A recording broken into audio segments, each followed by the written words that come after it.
Well, here's your profound statement for the week of Easter. Y'all ready for this? No? Anticipation. We, people, have issues. That's it. Go in peace. In case you didn't know that. We have issues. Issues, I like to call them issues. People like to call them sins. Whatever you want to call them, it doesn't matter. I like to call them issues. You know, we all have them. There's no escaping them. That's who we are. It's how we've been created. And if we didn't have issues, then we wouldn't have a need for God. It's just how it is. Whether we like it or not, we've got them. And we really can't get rid of them. It's just kind of always seems to be attached to us. And just being a people of God, being a Christian, being a person of God, being a people of faith does not exempt us from issues.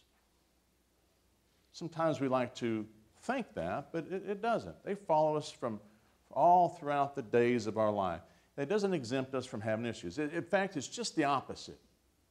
I like to think of it just the opposite. It is these particular issues that come out in us. And it's amazing to me how people of God, if we choose to be people of God and take in what God has done for us and continues to do for us, we can do amazing things in spite of our issues.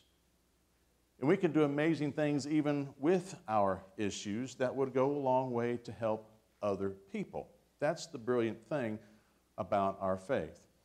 And when Jesus came into this world, I think he wanted to make one point across to everybody.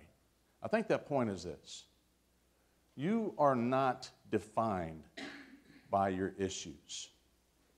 You are defined by your Creator. We are not the man born blind because his parents were past sinners.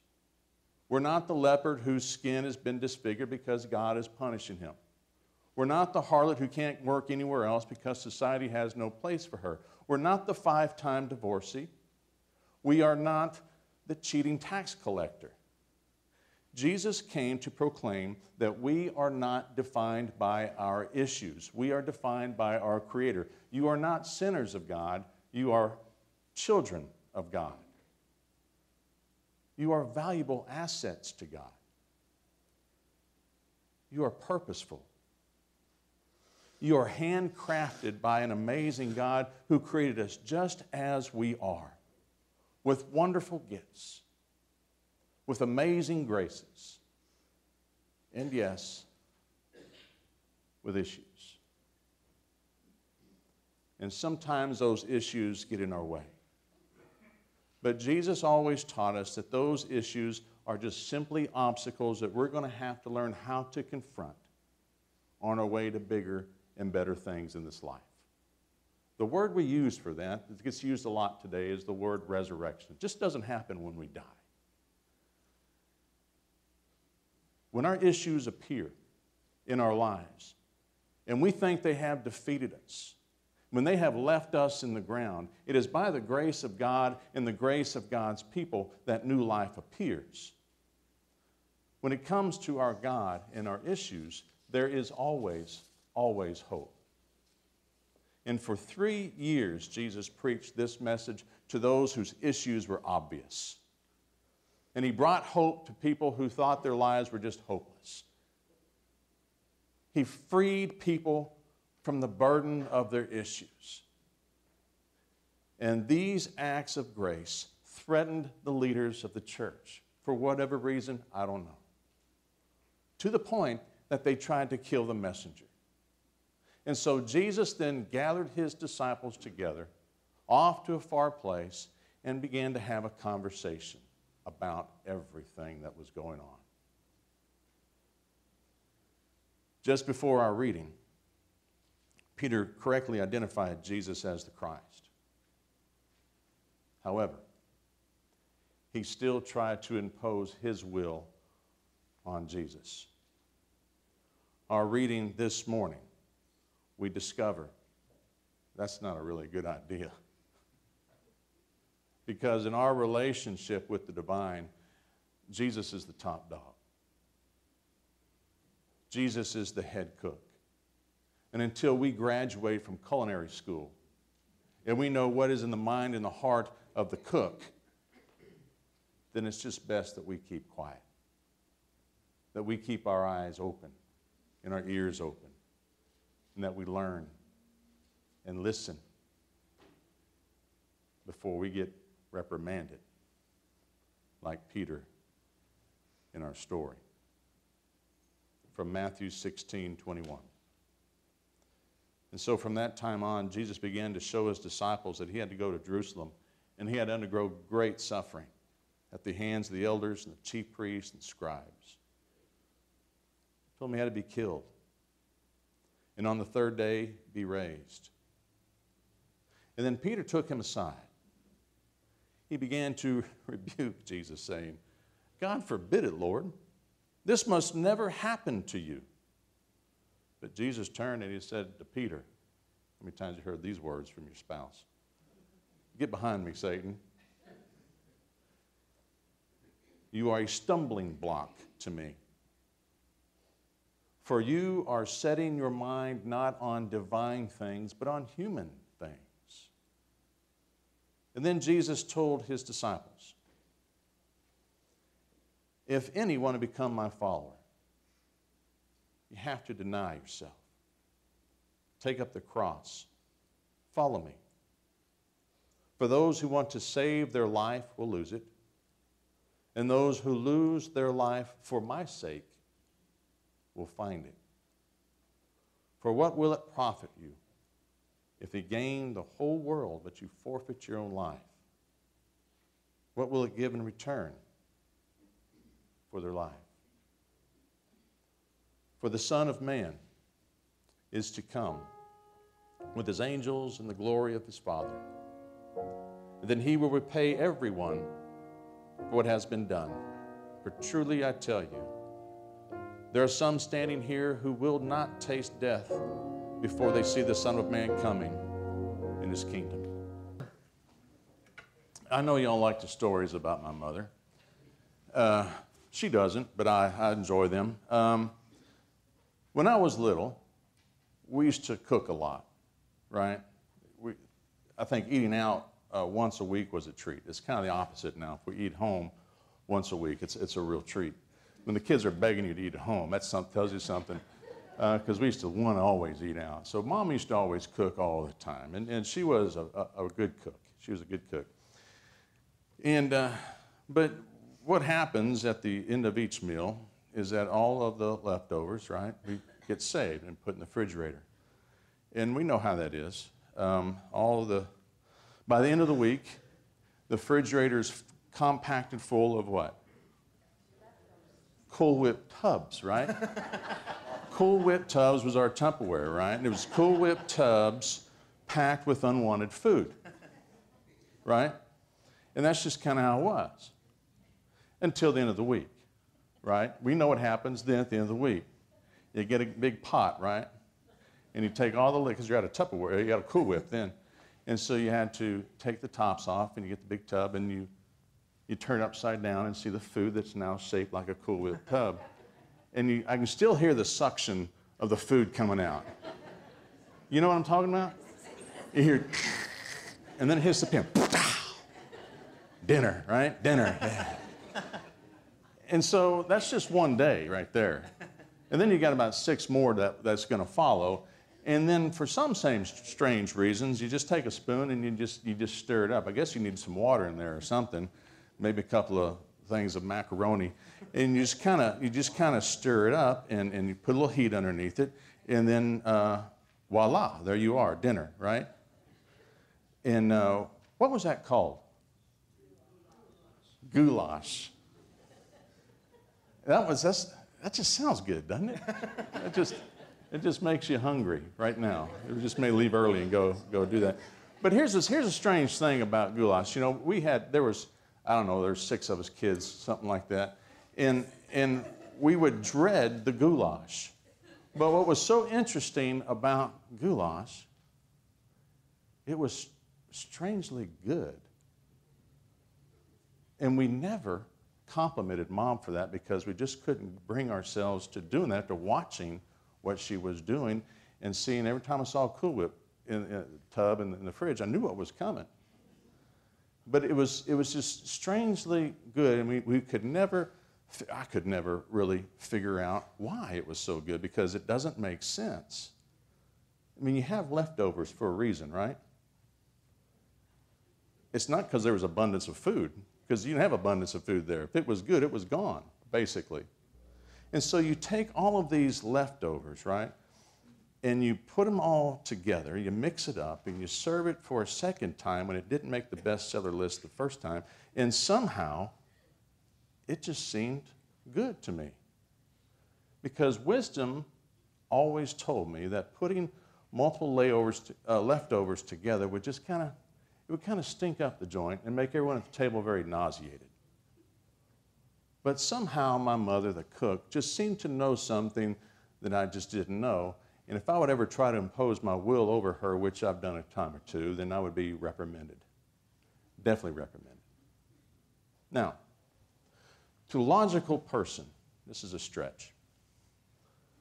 The church doesn't make sense either. Okay? Even to church folks, church does not make sense. You take a bunch of folks with all of our different issues and you bring them out.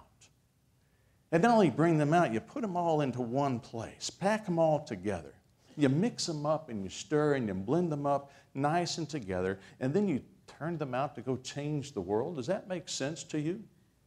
I mean, doesn't logic tell us that this isn't going to work?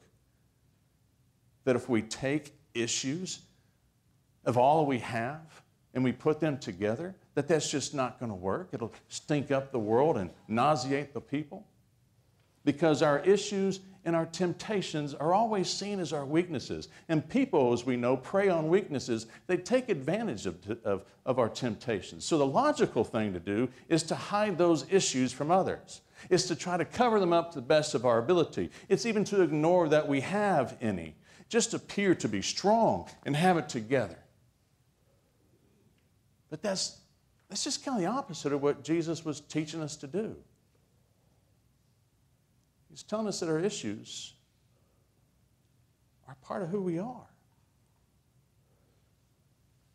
Yet it's not how we are defined as people. And the only way that we're going to be where God wants us to be and needs us to be and where we really want to be is to be able to confront those issues. I mean, head on. You can't go around them. Now, it doesn't mean you go around broadcasting our issues. Some are more obvious than others, and if you're around people long enough, you kind of know what they are. It just means that we need to be honest with ourselves. Honest enough to see our issues as they are. But more importantly is to take those issues to God and just lay them down. Place them in the hands of God and say, God, this is getting the best of me. It's preventing me from being the person you need me to be. It's preventing me from being the person that I really, really want to be. I need you to forgive me and heal me and turn my issues into tools to help others in their journey of life. It's an important step in the journey that we're on together. And I want us to practice this. You know, this month we've been talking about meditative life and how important, so incredibly important, that spending time listening to God and praying to God is vital to our faith. It helps us do things that we don't normally want to do or ever do. And we can do this on a continued basis. And we just have to show up once a week for an hour to do this. But last week we talked about having a place in your mind. You remember that? A place that is safe for you. A place that you go just to kind of get away from it all. It can be your backyard. It can be someplace in the mountains in Colorado. It could be at the lake, Possum Kingdom in the middle of a boat. It doesn't matter. You know where it's at. So I want you to go. We talked about going there to your place, and that is where you're going to meet God face to face, okay? So go there. Go to that place. And if you have to close your eyes, close your eyes. You got to look up in the sky, look at the sky. If you look down on the floor, look at the floor. It doesn't matter to me. But go there. This is important, that you find a place that you feel comfortable for your mind that's always active, and to look at the place where you are that is safe for you. And I want you to look around that special place, and what do you see? What makes it so special?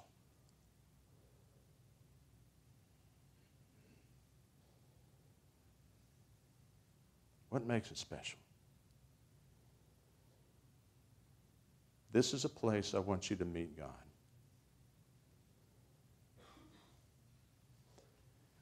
And when you're there with God, you have to determine what it is that God looks like. You're face to face, eye to eye with God. What does God look like to you? Someone from your past, your grandfather, your grandmother, someone in the present. I want you to go there and see what that God looks like to you. And I want you to take your issue, or issues, it doesn't matter, and I want you to name them. Just name it. It's kind of confession. It's anger, control, worry, some form of addiction. Name it. Put a picture to it. Place it in your hand. Make it very real.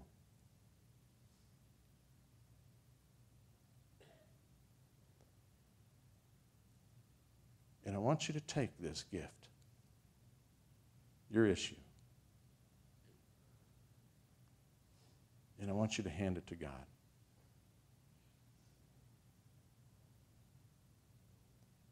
Allow God to receive it.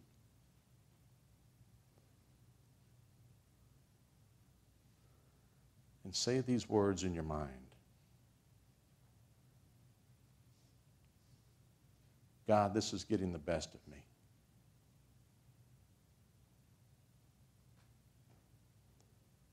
This is preventing me from being who you need me to be.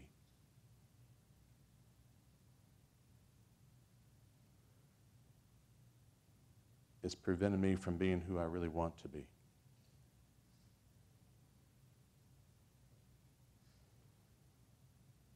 Please forgive me.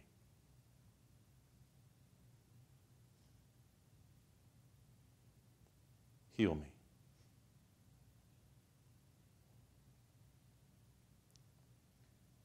Turn my issues into tools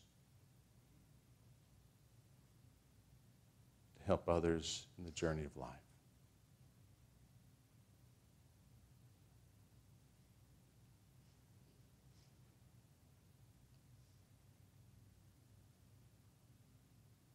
Allow God to respond to you.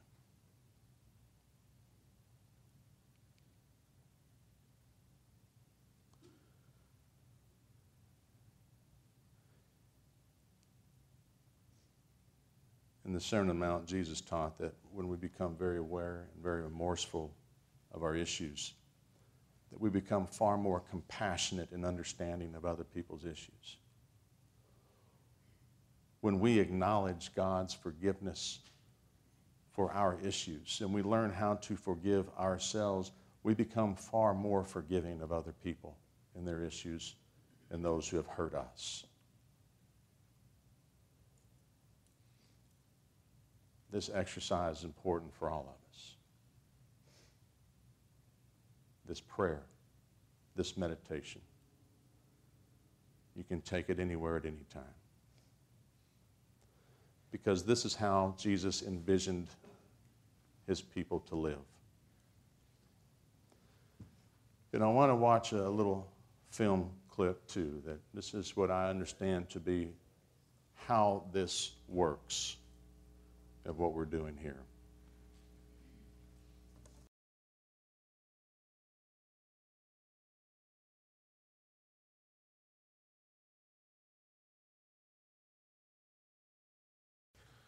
I think that video is a good example of church. Unfortunately, it's not what church is notorious for being, is it? Kaylin, my youngest daughter, texted me a quote yesterday. She said, "The nicest people I've met are covered in tattoos and piercings."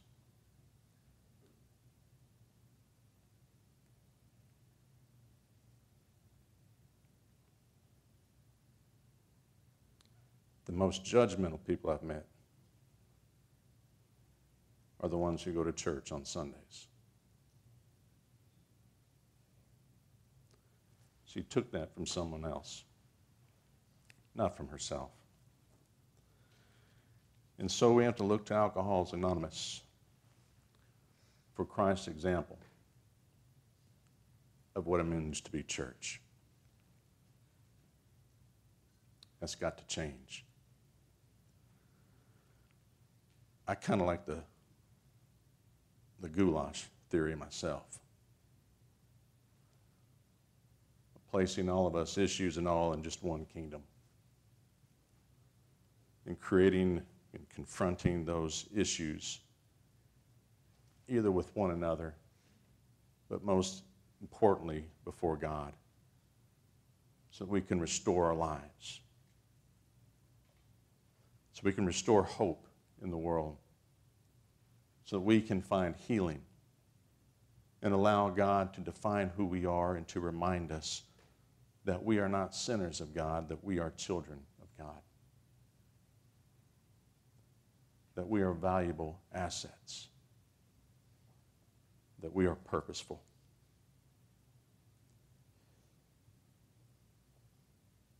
That we are handcrafted by an amazing God who created us just as we are, with wonderful gifts, amazing graces,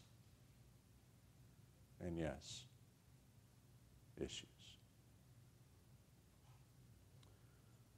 A table has been prepared for us by the one who takes our issues into his life and offers his body and his blood, betting his whole life on us to turn our issues into mere obstacles to set the world on fire. Let's prepare for this meal and prepare what it is that Christ needs us to be. Let us sing together, and as we sing, may the servers come forward.